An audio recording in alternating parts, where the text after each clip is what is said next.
channel, and in this video we'll be discussing about one other chapter from botany, that is morphology of flowering plants. I'll take help of my PW notes to help you guys understand how you guys can also have an approach towards note making or revision.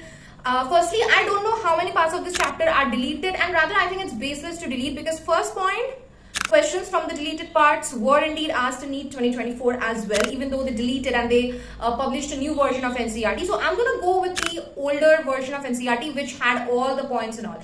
So I'm going to start off with a checklist. I'm not going to start off with any important lines or maybe the underrated topics, because I know you guys are very busy out there studying. Let me just give you a checklist so that you can know that what are the parts which you have done, what are the parts which you have not done, so that and you can work on perhaps those parts in order to cram your NCERT for this chapter better. So firstly, you need to make a chart containing all the modifications with their examples, as you can already see. Look at my notes in order to understand how you can work on yours better. For all the parts of the plant, roots, stem and leaf. These are the three parts which are mentioned over here. There are other topics like venation, phyllotaxy. Gain the examples out of there and write all those down together in the example chart. Now the example chart for this chapter is going to be huge, because this entire chapter has got scattered examples here and there. You need to get those all together at a place in a compact version and make the example chart, which has to be different from the other chart that is to be made on the modifications and their examples. Okay, these two have to be different. If you want to alter the way you make the example chart, just the way I discussed in the video of plant kingdom, that is interlinking concepts. Even this is applicable over here. That is, you maybe point out a single feature, that is for example the racemose one, and then you write down which families comes under it. This is a way in which different families are going to be there under one single feature. So interlinking concept is an important thing when it gets to the botany chapters like plant kingdom or morphology of flowering plants. Diagrams, very important. A lot of questions are based on diagrams, right from the placentation types to the positions of ovary. MCQs can be asked from anywhere, and or also the family diagrams which you have got along with the family formulas. Diagrams form a hub of question when it comes to this chapter particularly. Now learn the families by heart, period. I won't even talk anything about it, because families, they form the most important part of the chapter, and do not forget the economic importance as well. When I say that learn about the families, I mean that you need to start off right from the habitat and you need to end till the economic importance, every single word. Write it down 5 times if you want to, because definitely this is the part which you tend to forget about. A lot of memorization has to take place in this chapter. So this checklist is basically for you to understand how the memorization and learning can be done together alongside each other. Then the golden mantra which I've got over here. Many, almost all the students, except for the few ones at the top who make it to the top, I think very few are there who get it, who know how to do the chapter the right way. And this is, it's not something that the students who know it the right way, there are some extraordinary people, but just no one knows it up till the right way is said to them by any teacher or by any guide. They start right from roots, that is the introduction part from where it begins, and they end up reading the families towards the end. But that is the mistake which you guys do.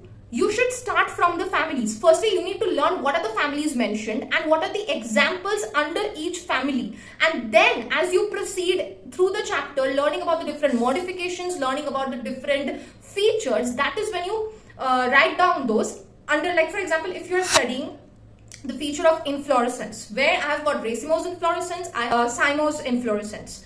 So when I make the chart, it'll be in this way, that under racemose inflorescence, now I know that there is brassicaceae and there is fabaceae. And under cymose or axillary inflorescence, there are the rest of the families there, right? You would learn it in a way that you firstly know the families. So when you know the families, you basically know that what are the plants going to be here. So in case you get questions like this, for example, which of the following have got racemose inflorescence? And you definitely know the plants which were there in the family of fabaceae, because you know, right, racemose inflorescence. The next point which you need to get to is that, okay, racemose inflorescence, brassicaceae and fabaceae. So now since you have already done it before, you know what plants come under these two families. You would also know the correct answer to this question. Now I'm going to move on to the topic of underrated topics. Now underrated topics is that part, is semi-technical description of a typical flowering plant. As you can already see, this part mostly people leave it, and same goes for the root, the fruit and the seed. People tend to ignore it in haste, or they would give a casual reading and move on. But there are small details in every way, right? You must learn about why mango and coconut are called drupe fruits, what is unique in them, what is the name of the outer layer of the seed coat, and what is the name of the inner layer. I used to get a lot of like confusion about which one is tegben and which one is testa. So pay attention to every small detail. Do everything. If you think that you are starting off a chapter with a lot of attention and care, end it with the same attention and care. This is what secures a seat for you in the competitive zone or in any exam you're preparing for, like anything. The cells proximal to this region undergo rapid elongation and enlargement and are responsible for the growth of the root in length. So the three regions of the root are discussed over here. Often in MCQs, there was a tendency, I used to make a mistake in which part is actually responsible for the growth. It's the region of elongation which is responsible for the growth. You get to see it in the region of maturation. And then getting on to the stem. The second paragraph under stem, that is the main function of the stem is spreading out branches bearing leaves and flowers. Now, I once got an MCQ, I still remember, which went like the main function of the stem is, and it had all the functions of stem, like, you know, conducting water, minerals, and photosynthesis. So I at once knew that photosynthesis has to be, or maybe conducting water, I think, needs to be the most important function of the stem, right? Because that got to me.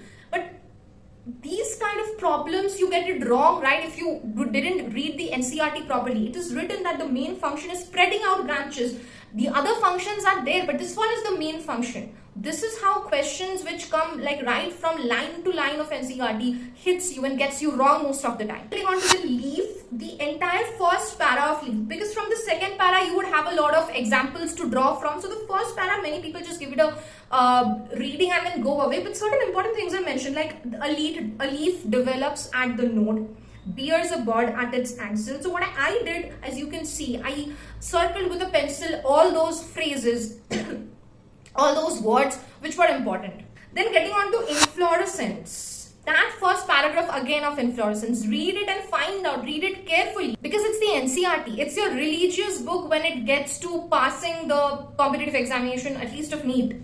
So that is it for important lines, and definitely the underrated topic of the semi-technical description paragraph, it has also got all the lines are important, because you know, a statement based question can be picked up from any line, and just reading a line does not get you, unless and until you read the line and you know how what it specifies, what is the specification, how is this line exclusive, what exclusive information do you get out of that line, your NCERT is not done with.